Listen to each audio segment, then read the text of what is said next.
Okay, welcome back to our next class on Sefer HaKuzari. I want to keep in mind that Sefer HaKuzari was written in the format of a conversation. And so some things that we've discussed earlier will only actually get into more detail later on.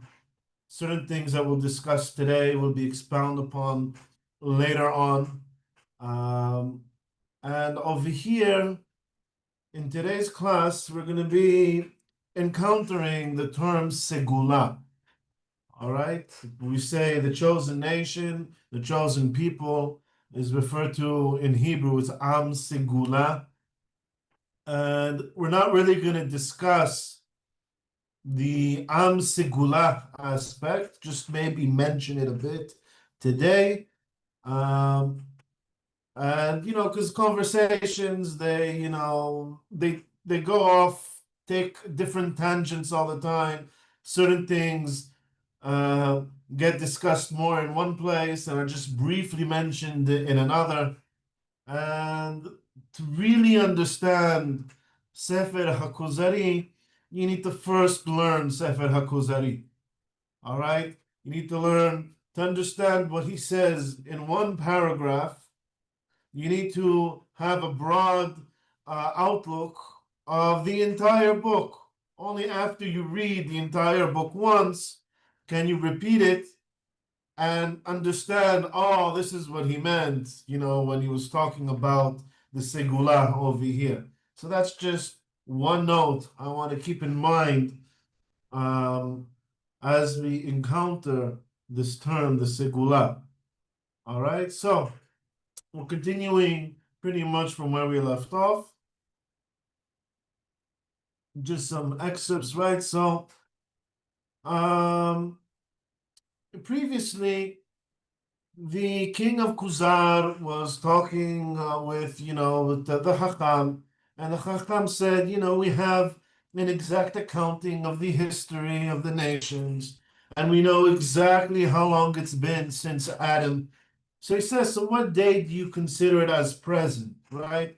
By the way, deciding on a date to count from is it's also like a very political move. When Alexander the Great came to Jerusalem and met, as the legend goes, he met with Shimon HaTzadik, they decided that they were going to start a new counting. The count, this is going to be year one to commemorate the date that Alexander the Great came to Jerusalem and didn't conquer it, physically, spared it from destruction.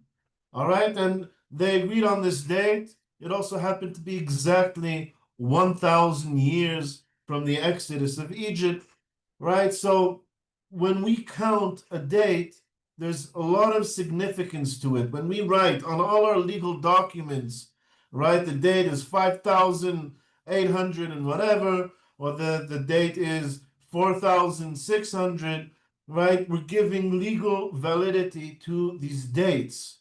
They mean something to us. And it's not just, we're counting from something happened, some date back in prehistoric times that we have no idea where this date originated from. So he says, so what date do you consider it at present? He says about 4,900 years, right? Since then, some time has passed, right? Almost 1,000 years has passed since then, since the creation of Adam, right? That's when we count from. By the way, we don't count from the creation of the world. We count from Adam's birthday. We say he was created on the fifth day. That day was Aleph Tishrei. It was the Rosh Hashanah, right? Aleph Tishrei of Adam, that is year one, or year zero, actually. This can be demonstrated through the lives of the patriarchs, right? We have an exact accounting of all the people from Adam all the way to Noach, Adam, Seth, Shet, Enosh, Noach, Shem, and Ever, right? All these people right? Then Abraham, Yitzchak, and Yaakov, and finally to Moshe, which was 400 years after Abraham. Each of these represented the essence and purity of Adam. I don't like the English translation so much, right? In Hebrew, it's Segula, the Segula of Adam, the divine Segula, spiritual essence of chosen quality. I asked, just to put this in, what is this Segula, right? And he says, and it's from these people's lives that we count. Um, Inherited through intimacy with God, meaning these are people who actually they were special in a certain way. We don't just regard anyone in prehistoric time as worthy of mention. In fact, we see these people had really, really long lives as well. So it's much easier to remember a lineage of a few people with really long lives than of than 100 people you need to go through one generation to another to cover 1,000 years or 2,000 years. By the way, according to Rabbi Eliyahu ben Amozeg, he was a great, great Chacham. We'll mention him again later. Here, I just wanted to bring this up. Who is Rabbi Eliyahu ben Amozeg? He lived in the 1900s. He was of Sephardic descent. He was originally Moroccan, but he was an Italian Chacham, and he has a phenomenal education. His works cover pretty much almost every single published book up to his time, right? Here I have his commentary here to Bereshit. Could you see it? Let's see. No, maybe if I go behind it, there you go. El Mikra, right? And he brings the Egyptology. He spoke many languages. Anyone here who speaks French, his books were originally he published them in French.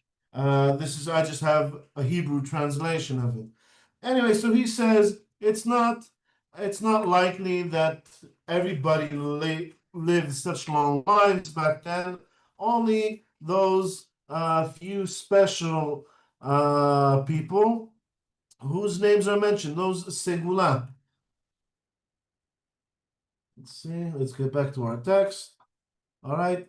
Thus, the chain of direct divine connection passed from single sainted individuals until Jacob begat the 12 tribes. Right. So there was Segula passing. Adam had many children. Right. Only one of them is mentioned as his actual Tolada. Right. That was Shet. Right, he had Cain and Hevel. Cain killed Hevel, and then he had Shet. But besides that, it says he had many boys and girls, many children. But we count Shet according to Shet. Shet had many children, but we don't name all of his children because only one of them was his successor until we get to Abraham, Yitzchak, and Yaakov. Right, Abraham also had he also had many kids, but Yitzchak was his segula. Yitzchak had many kids. He had, but only Yaakov was the segula. Yaakov had 12 sons. It says Kulam segula. All of them were segula, and we'll go into how this happened. Right, from passing the segula, passing from one individual per generation. Right, all of a sudden to an entire family, and then expanding to an entire community in a later lecture. But I just want to introduce this idea of a segula, which he briefly brings here. We're all under this divine influence, right? They were all connected to God. For the first time, the divine element reached an entire nation that carried this living record of creation forward, right? So these are the people who are responsible also for recording our past and communicating it to the next generation. Okay, so the Kuzari says, wow, such an arrangement, right? It's very precise. right?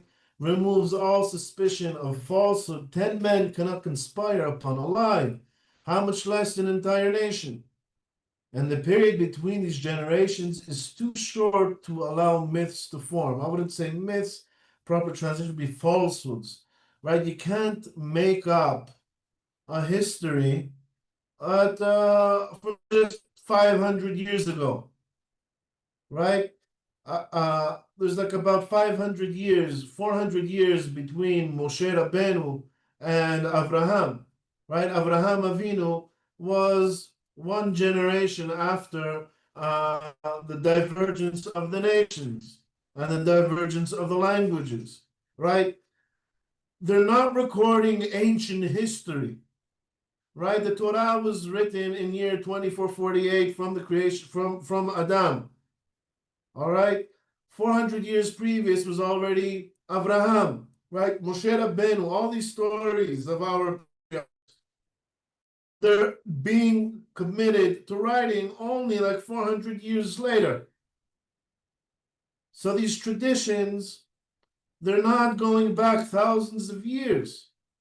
You can't just make up this history out of nowhere. You can't fabricate to an educated public, right? And tell them, by the way, this is your history, it came out of nowhere. They would be held accountable. Indeed, Abraham, during the times when the languages were divided, and he and his relatives retained the ancestors of Eber, right? Wise Hebrew called Ivrit. Ivrit literally means Eberite, right? The language of Eber, from whom the Hebrew language takes its name.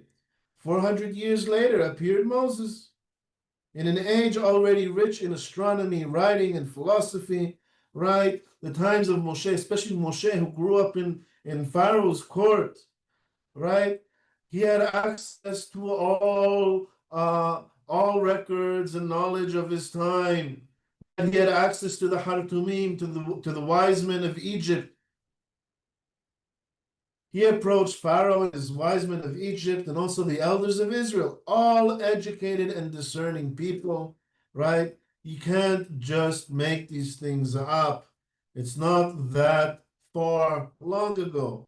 Even his own people did not immediately believe that God could truly speak with man, right? They were under Egyptian, we call it a scientific influence, right? Egyptians, they had a philosophy, they had a theology, right? But they had this disconnect, right, between when the descendants of or the children, Yaakov with his children came down to Egypt during this whole times of slavery. No one experienced prophecy. They had this disconnect, and they didn't truly believe that God speaks with man until they themselves heard the 10 Commandments at Sinai. Their faith was born not from theory, but from shared experience, revelation witnessed by an entire people. All right? So how can one imagine that an attempt had been made to show the language spoken 500 years previously was none but Eber's own language? All right? It was probably like a more ancient version of Hebrew, right? Split up in Babel during the days of Peleg. Peleg was just like right before Abraham. Or to trace the origin of every nation to Shem or to Ham, right? Another very interesting thing that Rabbi Eliyahu brings, he talks about an ancient custom where nations would deify their ancestors, right? One of the reasons, by the way, that Moshe Rabbeinu didn't want his burial place to be known, because he was concerned of being turned into a site of pilgrimage and a site of avodah zarah, right? Because it was an ancient custom by many nations to deify their ancestors or the important people of their past. And Rabbi ben Mosaic, he starts tracing, uh, for instance, Yefet or Japhet in ancient Greek, where they turned this Japhetus into a god who probably later became known as Jupiter, meaning the ancient Greeks, the ancient the descendants of Yefet associate themselves with Yefet, right? This is something that Moshe couldn't have fabricated. This God probably already existed in his time or not far after him without ever coming in contact, right? The descendants of Yefet didn't come really into contact with the Semites until much, much later in history. And he starts talking about the Titans. The Titans were probably it's he traces the language and how phonetics change from language to language, right? He says, well, those are the Dodanim, and he brings a lot of research to substantiate his ideas and his claims, right? So the Dodanim, and he traces it: Dodanim, Totanim, Titans, right? And these are the Titans of the Greek area. He says even Iran, there's archaeologists found ancient inscriptions referring to Iran as Ilan, right? And then we know that's the area of Elam mentioned in Pirashat Noach. So Elam turns into Elan, which turns into Iran. So none of these histories of nations, right? It's not even talking about history of our own nation. We're talking about history of the entire region of the Levant, of all the way down to the Indo-European area, Middle East and the Near East, actually all the way down to India, to the Far East. So even though people do not even, okay. So how can one imagine that an attempt had been made to show that a language spoken 500 years previously, none but ever's own language, split in Babel during the days of Peleg, right? Everyone would have held him accountable. Or to trace the origin of every nation to Shem and Ham, together with their lands, and Yefet, and their languages. Is it conceivable that anyone today could invent false statements concerning the history and languages of nations that have existed for less than 500 years? Right? All our theories regarding the evolution of language, it's speculative, and it's going back thousands and tens of thousands and maybe even more of years. But can someone invent a history of nations and languages that's less than 500 years old to an educated population? So the Kuzari says, indeed, Moses and the Israelites lived among literate nations and could not simply invent a new world history. By the way, there's also many Arab tribes that that they have tradition that they are descendants of Shelach, right? Also mentioned as descendants of Shem. Any fabrication would have been exposed by their contemporaries. And now we get more into the theory of languages. Do you think languages are eternal? There's actually a very, very big discussion today among linguists whether languages are natural or conventional. Are they human convention, or is man in his DNA have this code allowing for language? So the Kuzari says, the king of Kuzari, no, they originated through human agreement, meaning they're conventional. And the Hacham, he agrees with him. Have you ever seen a nation that invented its language by convention? Did like all of a sudden 1,000 people come together and invent a language. They agree that a tree is a tree and a stone is a stone and fire is called the fire. There are people who disagreed about a 7-day week, right? Sunday through Saturday through Shabbat. It says, how is it that the entire world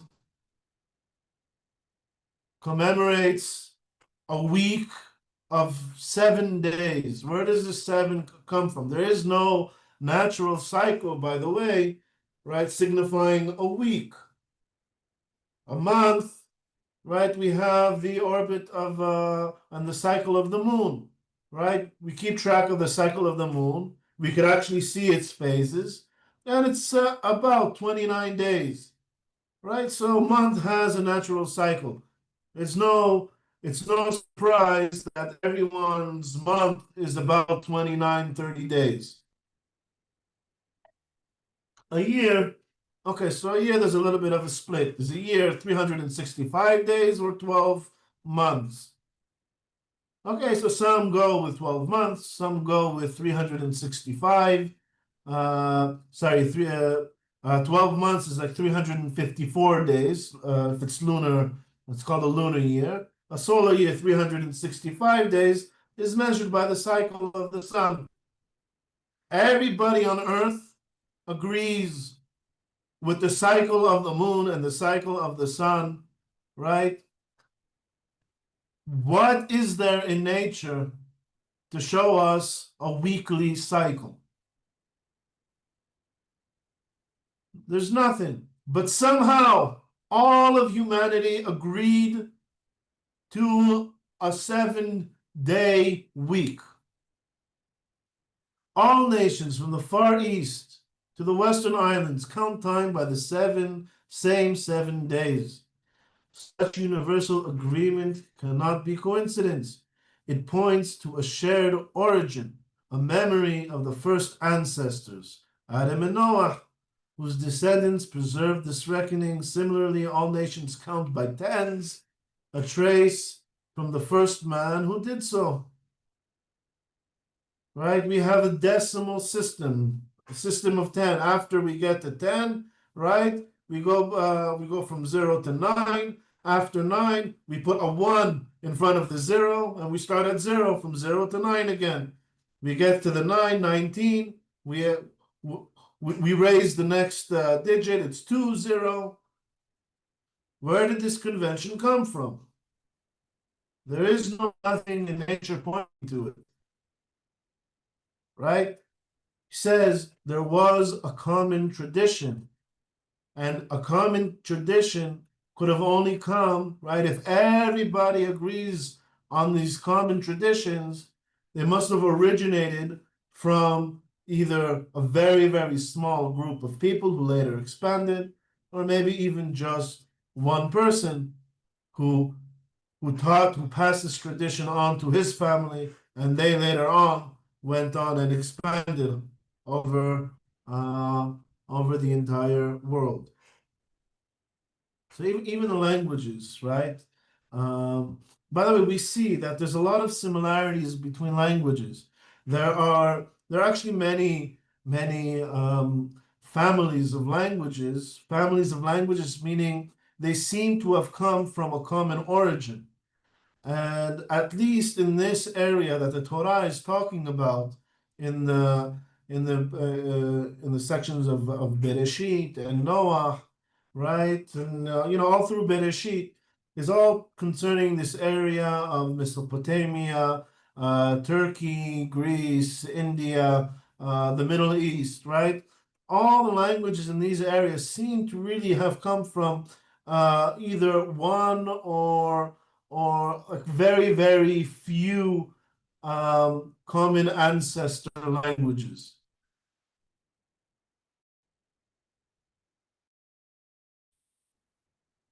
Such universal agreement could only occur if all men were descended from one ancestral family who passed down these reckonings, this knowledge. So the Chacham agrees with him.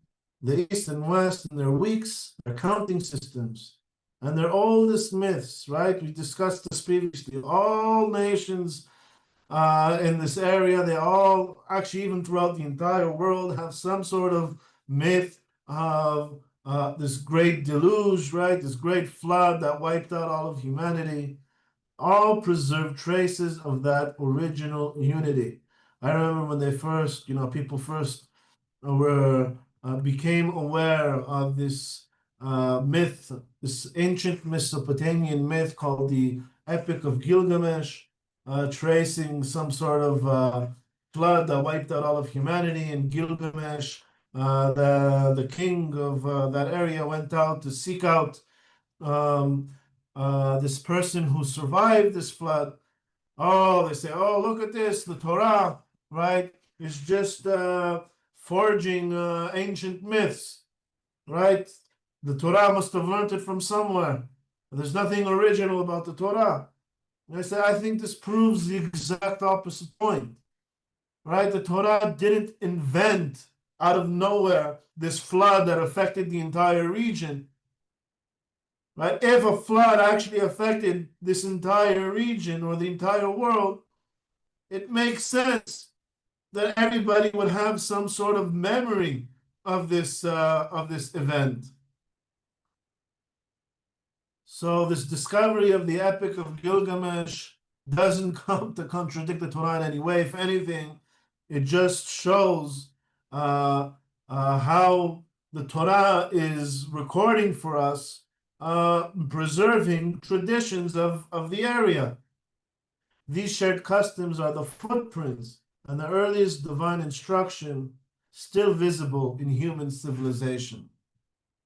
Meaning it's not just historical events, right? Previously, last week, we spoke about all these historical events that are recorded in the Torah, right? Such as the Exodus from Egypt. And we found all sorts of evidence throughout the years suggesting that an exodus from Egypt actually took place, the conquest of Yehoshua in the land of Israel. We have lots of records to corroborate that, right? So we spoke about a proof of divine intervention through history, and now we're talking about how basically all of human civilization preserves, right, this tradition, which points to it originating from a common source, a one family or one person.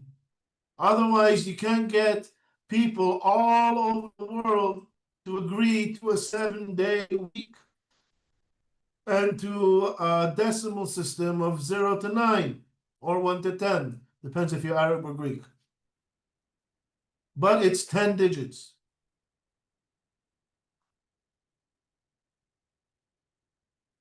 Any questions, ideas, challenges so far?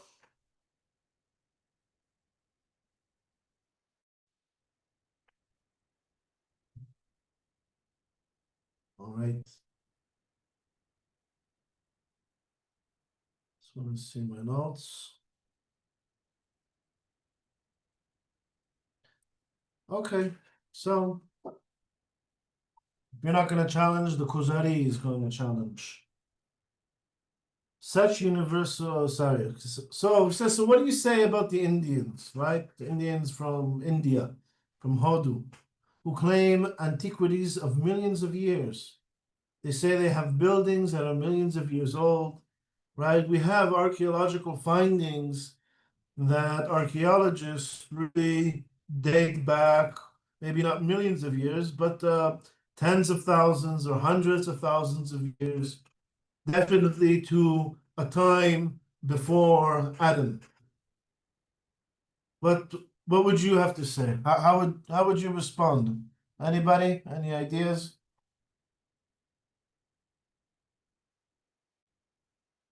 Feel free to speculate. All of archaeology is speculation. I have a teacher. He says, "What's the sign of a good archaeologist? How do you know? Like, what do you need in order to be an archaeologist?" He says, if you can find some sort of finding and describe the color of whoever's shoe was 3,000 years ago from when this finding was, then you can be a good archaeologist. All of archaeology is speculation. All right? A lot of uh, uh, science of the evolution of languages is speculation. So feel free to speculate. Okay. So he says the Indians, right, the Hindus, that would concern me only if they possessed a single continuous tradition and a divine book maintained by an entire people. If you actually had a nation in India that all holds to one opinion, right, that could be sign that they have some sort of a tradition, and that tradition is contradictory to the tradition that we're presenting. But they have none. They can't agree on a history. They can't agree on one version of how things evolve. It says they are a desolate and unreliable people, stirring the indignation of the followers of revealed religions by their empty speculations. So they have tons of speculations. It says they have books that they wrote for the purpose of angering other religions.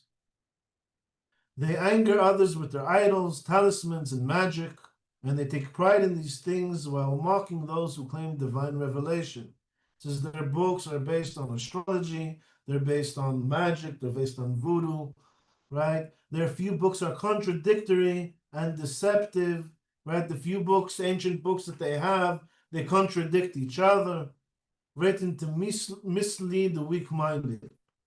Among them are astrological writings that speak of tens of thousands of years, such as the Book of the Nabatean Agriculture. We'll discuss this book later on. We discuss, have a class on Avodah Zarah, right, in which they mention ancient sages like, wiped up, Janshur and Sargut and Rouhani, who they even claim lived before Adam himself. They say they were actually the teachers of Adam, right? His rabbis. Such legends show fantasy, not continuous testimony. And these books, they date back. When I say they date back, I mean they record dates of tens of thousands of years. This person lived 15,000 years or 100,000 ago, this and this happened, right?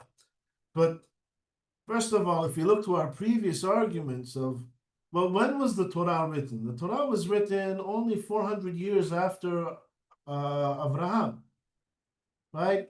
And Abraham was only a generation or two after the divergence of the nations, right? So the Torah isn't recording ancient history. It's not that long ago from the Torah's perspective when these things happen.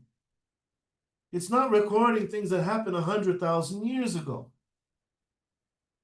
But besides that, something that we have come to learn in differentiating between myth and history is that it's very, very common in ancient myth to exaggerate sizes, to exaggerate dates, right? They come more and to signify importance. When associating numbers, they pick big numbers, right? So even in ancient history, not prehistoric, let's say ancient Egyptians, ancient Babylonians, right? Later on, their kings were keeping more accurate records of this king lived 10 ruled for 10 years and this one for 60 years. But the further back you go, they start saying this king lived for 100,000 years. What they're doing is saying this king was very, very important. They turn him into a mythological figure, not an historical figure, right? When we give a date to Ma'amad Har Sinai, right, to the revelation on Har Sinai, we actually have a very, very specific date. It was on the 6th of Sivan, year 2448 from Adam, right? The year of the Exodus. Year 2488 or 2489 is the year that Yehoshua crossed the Jordan into Eretz Israel and started the conquest of Canaan. So we have precise dates, not and we have precise timelines, not hugely exaggerated ones. And we have a single tradition and not contradictory traditions. Okay, so that you can say, sure, about the pagan Hindus in India. What do you say the philosophers? So then what about the philosophers who, after much study, claim that the world is eternal? They don't say that the world or Adam lived 6,000 years ago. They say the universe has existed forever. And they are not just making things up, right? They're philosophers, they're disciplined, they're scientific. They're not magical and mythical, they're scientific and historical. So, what do you have to say to them? Says there's an excuse for them. He says, I have a lot of respect for the Greek philosophers. They, the Greeks, descendants of Yefet, who inhabited the northern lands, right, meaning Europe. Science and religion did not come to them by inheritance. The divine knowledge, the Segula, we're back to the Segula, supported by prophetic influence, remained among the progeny of Shem, right? Who was the Segula of Noah? Noah had 3 sons, Shem, Ham, and Yefet, right? Who was his Segula? That was Shem. Yefet went up to the north. Shem received the inhabitable crescent, the Near East and Middle East. The wisdom from Adam that passed down through the generations to Noah, right, that was then passed down, this tradition, to Shem, and to Shem and his sons all the way down to Ever and to Abraham. Right? So the Greeks who come from Yefet did not inherit this wisdom. Right? So they were the spiritual years of Noah and represented his pure essence, his Segula, which we will discuss more in a later lecture. This divine knowledge has always been connected with that line and will remain so. So he says, the Greeks, they were phenomenal. They really perfected logic as much as humanly possible. However, they didn't inherit knowledge that was passed down by tradition from Adam to Noah and from Noah to Shem, because they came from Yefet. The Greeks only received a portion of it when they became powerful, right? When Greeks started to expand and they came into contact with Persia, right? Borrowing with Persia, which in turn had received it from the Chaldeans, the Kasdim, the Mesopotamians, descendants of Shem, right? So Elam and the Kasdim, Ur Kasdim, right? These are all descendants of Shem, right? Wisdom was part of their inheritance. Only when the Greeks came in contact with them did they find, suddenly develop some sort of philosophy and wisdom, right? Aristotle, the greatest Greek philosopher, he was one of the greatest. He was the teacher, the tutor of Alexander the Great, who later conquered the Persian Empire. Only then arose their famous philosophers. But when Rome later seized dominion, they produced no philosopher of worth, no name. Once, right, Greek dissolved into Rome, right? That's it. There's no more philosophy anymore. What happened? It says wisdom wasn't really part of their inheritance. There was a time where they came into contact with the Persians, with the Semites, right, the descendants of Shem, and then they started producing philosophy. But that was a short, brief period of time that later dissolved. It didn't hold. By the way, I don't know if I mentioned this to you previously, or it was through a different class. All of Greek philosophy was preserved by the Arabs, by the Semites. The reason why we know of Greek philosophy and the writings of Aristotle and Plato was because they were translated into Arabic and preserved in Muslim libraries. And the Muslims produced a lot of philosophers. So even all of Greek philosophy that we have today is really viewed through Semite Arabic lens. And by the way, when did they start to reproduce philosophers again? Right? Once Rome started, accepted Christianity, whose base text is the Bible, right? The Hebrew Bible, right? That's when there started to be some more wisdom in Europe. But all of modern philosophy, where does that come from? That actually comes as a great book here written by one of my rabbis, right? It's called In the Shadow of History, Jews and Conversos at the Dawn of Modernity, written by Hacham Faur, where he shows how all of modern philosophy was a product of the expulsion of the Jews from Spain 500 years ago. So they started to branch off. Some went to Amsterdam. There was a very big community in Amsterdam, a Spanish Portuguese community. One of the greatest names that came from there was Baruch Spinoza.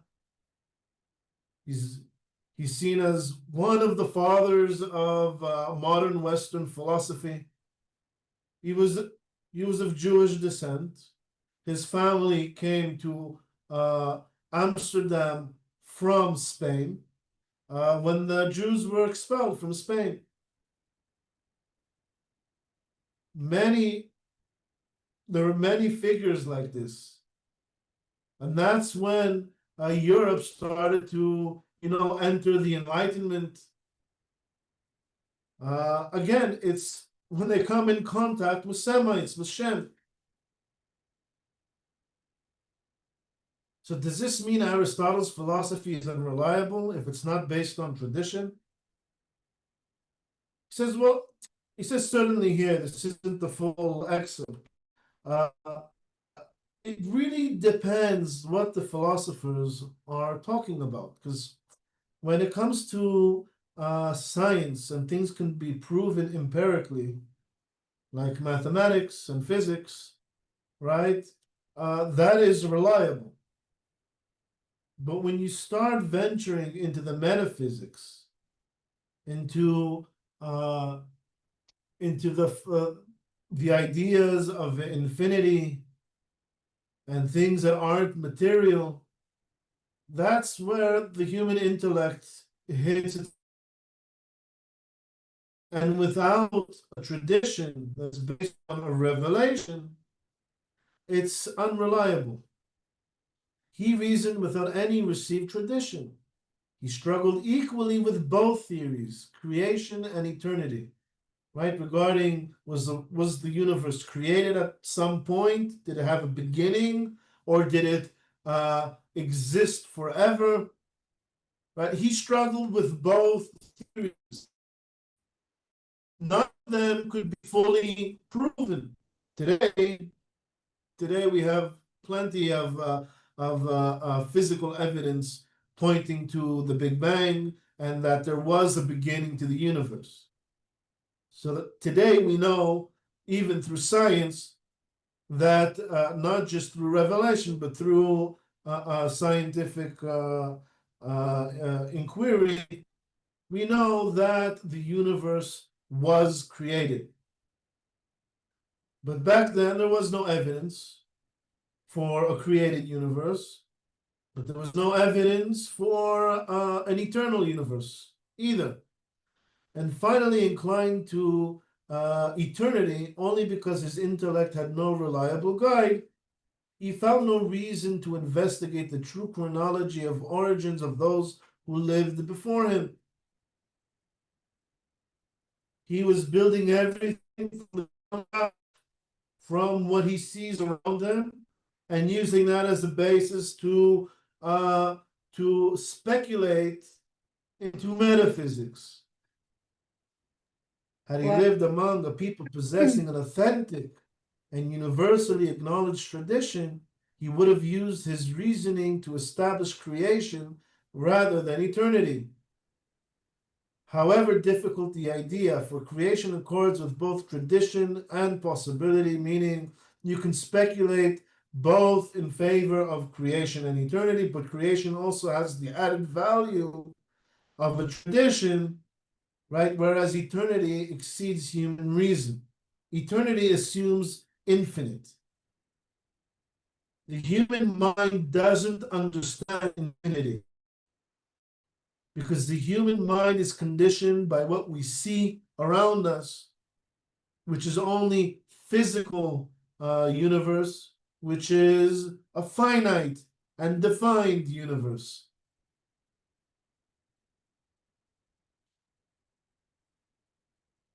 Is there any decisive proof for creation or eternity? This is not by reason alone. No, through reason, through logic, you can hypothesize both very, very good arguments for both theories, but none of them have decisive evidence to lean one way or the other. This is prior to our more recent discoveries in astronomy and cosmology. This is not by reason alone. The arguments stand equal in equal balance, but the prophetic tradition descending from Adam, Noah, and Moses carries greater weight than speculation, right? I'm going to go with an established tradition that has become universally accepted, right? By put forward by a nation that has also produced some of the greatest minds in the history of mankind. Speculation. Miracles and sacred history demonstrate that the Creator acts whenever he wills, changing the natural order at his command, right? We have found archaeological evidence of lots of things that our own history attests to. Therefore, we affirm creation, not as blind belief, but as knowledge grounded in living revelation and historical continuity. Says your words are convincing. Continue your exposition. We're here towards the end of the time we have. And really the Chacham says to him, he says, there's still a lot more to discuss, but if this is convincing so far, stay tuned. We have a lot more to discuss. We can go into much more detail also about each one of these things that we have discussed so far. Does anyone have a challenge for Rabbi Yehuda HaLevi? or the Hacham, the king of Kuzar, or any questions you would like to raise? Yes, I have a question. Yes. Was Rambam Maimons mentioned at all, or Fabius Josephus in this book or this analysis? Um, Maimonides isn't mentioned, and he couldn't have been mentioned because he was only born later, right? They're part of the same school, but Maimonides is like a generation and a half after Rabbi Yehuda HaLevi. Maimonides, while he doesn't mention Rabbi Yehuda HaLevi by name, uh, you can see in his writings he refers to things that he says by actually copying some of the things he says verbatim. He doesn't mention here in Sefer Kuzari, he doesn't mention Josephus. But it's not that he doesn't really mention anybody. This is like it's not even recording a real discussion. It's taking the story of the king of Kuzar who converted to Judaism a few hundred years before the Yehuda HaLevi and saying this could have been the possible discussion between them. So he doesn't really mention any names that aren't in the Bible. He doesn't mention any of the names of the Chachamim and the Mishnah and the Talmud, because he's just sharing ideas. It's like a brainstorming between the king of Kuzar and the Haver. Okay. Some of the things he brings does match up with traditions brought by Josephus. It's a nice Okay. question. I like. Sami, I have Yes. here two questions in the chat. One Yeah. is it incorrect to translate the word sekula as treasured? No, that's one way to translate it. I don't think it's incorrect. Segula, there's more to it than just that. I don't know if there's any real good word in English to translate segula. So really, we need to study the idea of a segula and that to be better understood what it is. Yeah, I thought so too. Okay, then another question. If the rabbi dismisses the tradition of other nations as unreliable, how can we objectively determine which tradition truly has divine origin? Well, first of all, you're talking about the Hindus. They're not recording it as tradition or as a divine revelation. So I don't think they ever even claimed that.